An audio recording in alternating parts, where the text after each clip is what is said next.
Okay, so I'm Grasswalker. Welcome back to the Ranked Draft Throne of Eldraine. First episode, we got ourselves 2 losses. Second episode, 3 wins.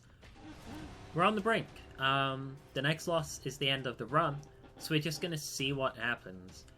If we lose now at the very start of the episode, this will be short. Spoiler alert, if this video is like 6 minutes long, you'll know what happened. Let's see what happens. We're against Fearoth, little mirror match. Same icon. It's always dangerous. I go first, which is good. That's usually the better place to be. We have both colours and an opt and a witching well. So this hand's nice. I like this hand. We'll start with the witching well and prepare our next draws. So I definitely don't want the Queen of Ice. However, I get a draw step and an opt. Because I've got a mountain for next turn. That's a free draw step, so it's 1 draw step.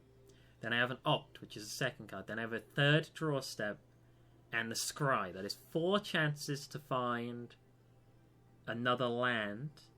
And if we do, the Tome Raider's great.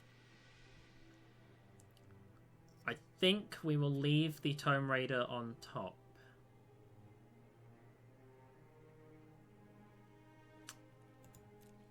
Think.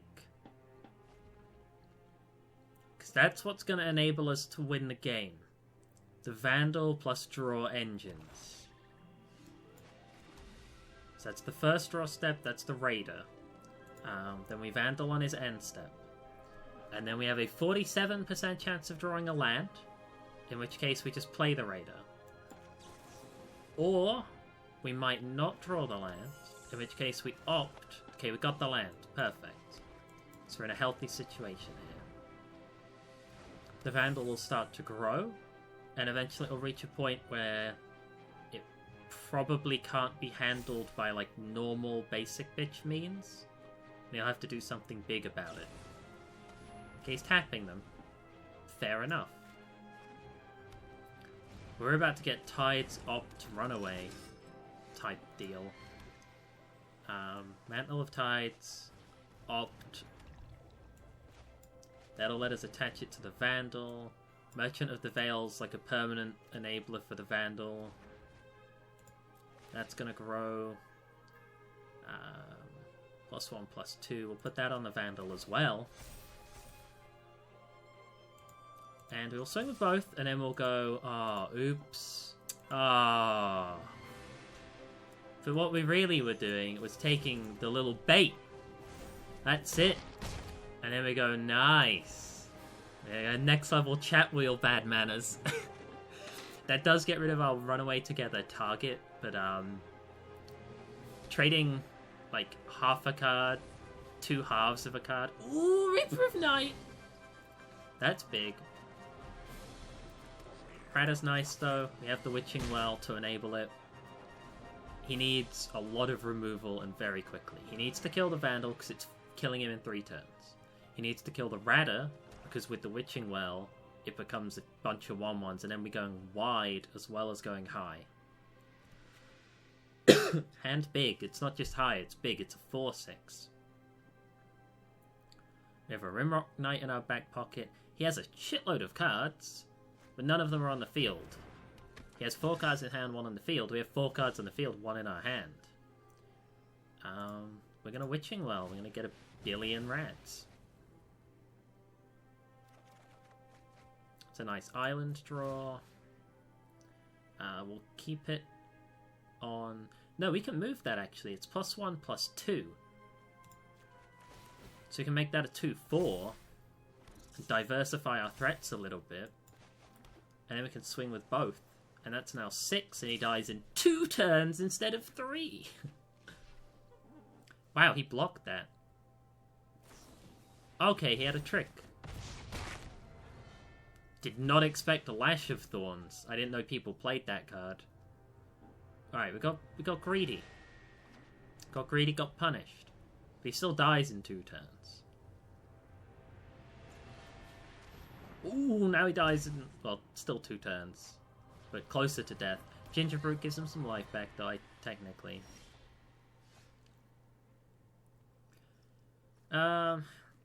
Opt into finding a mountain is pretty nice. I mean, that's not technically a mountain. Neither's that.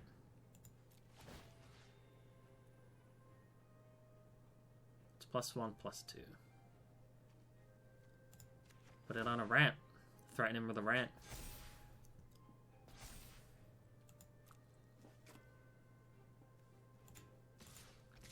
We could have put it on the Vandal, but there's a chance that that loses us the game. Like, that's dangerous type deal. Alright, he's gonna block and sack.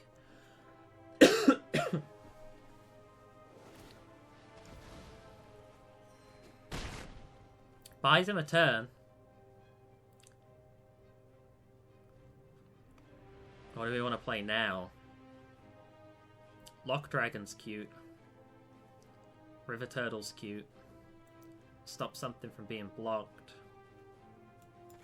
I think we'll go River Turtle, and then that probably wins us the game.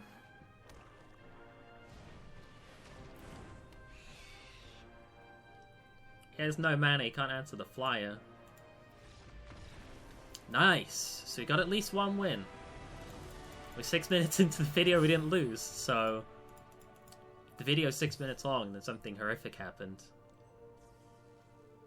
None of these quests, because they're not in white-green or black-green. Oh, after going 0-2, we've gone 4-0. We can't keep this forever. That's just how random chance works. Can't keep the momentum forever.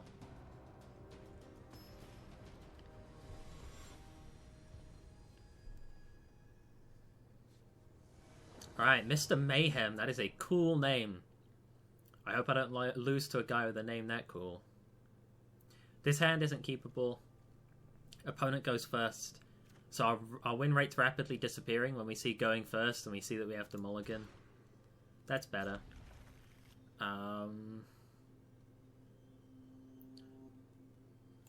might put that back and then we can play most of it. The banner acts as a mana rock, so we would have the 4 and we've drawn another one as well. It just wants to give me all the land. This is bad. This is very bad. Going first with Robber of the Rich is basically backbreaking. And there's nothing we can do to stop it, because he will always have less cards than us. Although I guess we did mulligan, but he's going first, he has less cards. We're on the draw step, we get the extra card. He's taking my shit. Feels bad. Now he's playing my shit.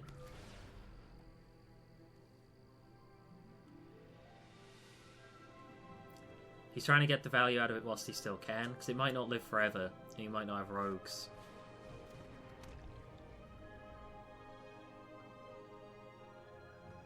But I don't actually think we have any answers to that. We could Queen of Ice it.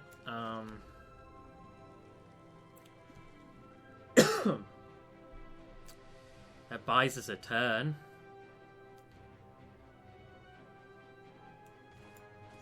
Let's buy a turn.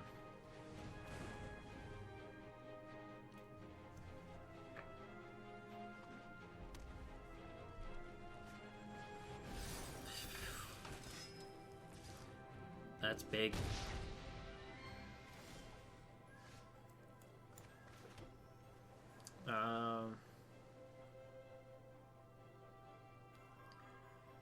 River Turtle shuts down the damage of the Robber, but nothing else. Queen of Ice, I guess, and we hope to trade for the Paladin. He can equip it with the Mantle of Tides, though. Well, it stops one of the things, right? Because he either... They've both got 2 toughness, they both die to it. And he can only mantle one thing, if that's what his plan is. I'm dying, I'm getting the plague from this game. It's way too red. What sucks about this game is that going first made the Robber of the Rich back-breakingly destroying. And the Paladin came down on 4 when I had 3 lands to deal with it. But if we went first, this game is almost completely different. think killing that whilst it's free is quite nice. We can make the trade anytime we want. If he has burn, he has burn. But I think if we went first in this game, it's a completely different game. It's not even remotely similar. I think Banner into Runaway together, because then we can block and run away. Gives us more mana as well. If we play Lock Dragon, we've got the double trade. Double trade might be worthwhile. If he has creature removal or like face burn, we lose.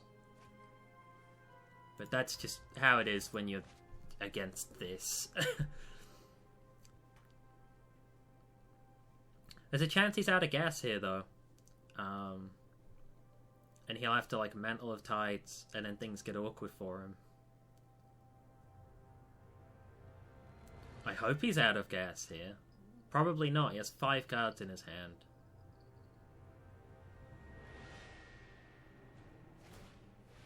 He's out of gas. So we will trade the Lock Dragon on the 5-2 and then slow down the 6-4.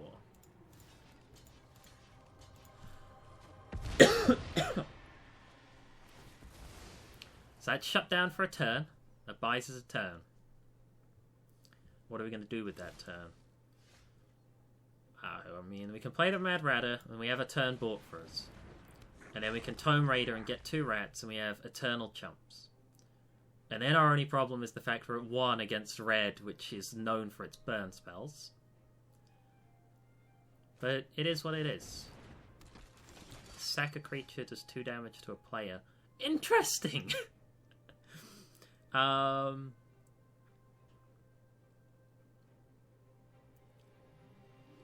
So, we need to get rid of that. Has Menace as well. This is untapping now. We don't actually have any land. If we get Tome Raider and land it, we can run away together. It gives us rats too. We need a land that comes in untapped. We got it! We won the 52% gamble. And now we cannot let it get to his turn. So we need to run away together and bounce these 2. Because if he uses that guy's ability, we lose. We have the chump blocker, so we may as well ping him for 1 and stop pressuring. But we have a couple of chumpers. And we got a land. He did not get an answer to the Elite Headhunter, but we can pumpkin it. And that'll give us a food, which will give us life, which is then an answer to the Headhunter. We lose a rat. The cost of being alive. Sacrificial, not lamb, but a rat. He did not play the Headhunter this time. He's trying to go wide on us. So we could go Vandal Raider. We could go Banner Raider. Give us a bunch of rats.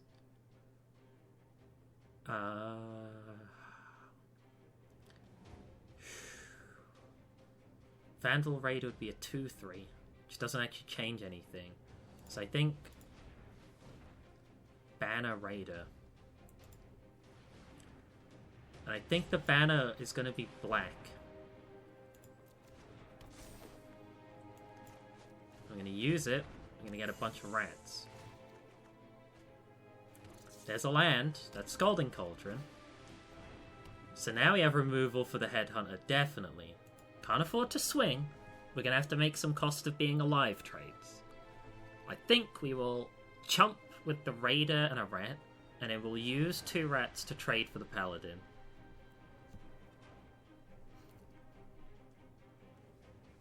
If we claw this back, oh my god, I'm going to be so proud. Okay, there goes the artifact. That's okay, that's tolerable. So it's just chumping season. Okay, there goes our rat generation. Now we're looking to be in quite severe trouble.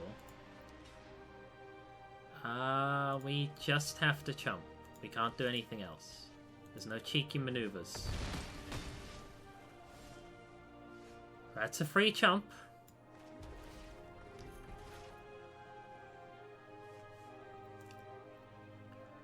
Okay, so we have a cute play here. We have Vandal.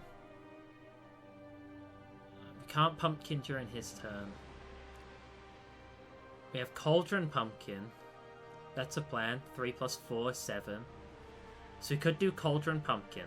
Bounce, say, the Paladin, kill a Dwarf, trade with the other Dwarf. We could play Kara Vandal. Then we have to chomp away a lot of stuff. I think Pumpkin Cauldron is our best play.